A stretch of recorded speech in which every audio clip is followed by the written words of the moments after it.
Ayol va erkakda shu 3 ta gormon buzilishi hayotini izdan chiqarib yuboradi. Albatta buni har bir inson bilishi kerak. Birinchisi kortizol. Ayol va erkakda ham baland bo'lishi birdek zararli ta'sir ko'rsatadi. Ya'ni ayollarda estradiol, ya'ni ayollik gormon tushirib yuborishi mumkin, erkaklarda testosteron gormoni tushirib yuboradi va insulin qarshiligini oshiradi va diabet xavfini keltirib chiqaradi va tanada shishlar hamda ko'rinishga ham birmuncha ta'sir ko'rsatishni boshlaydi.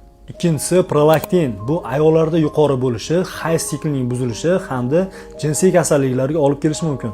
Erkaklarda bo'lsa testosteronni tushirib yuboradi. Uchinchisi insulin. Bu moddalar almashinuv buzilishidan kelib chiqadi, ya'ni semizlik ortidan kelib chiqadi. Bunda tirsak qorayishlari, bo'yinda qorayishlar, papillomalar paydo bo'lishi va eng asosiy xavflardan biri qandli diabet kasalligini keltirib chiqaradi. Ko'pchilik dietolog hamda endokrinologlar aytganda, bu gormonlar sizning semirishingiz sababchi bo'lmaydi. Aksincha, semizlik bu gormonlarni buzilishiga olib keladi.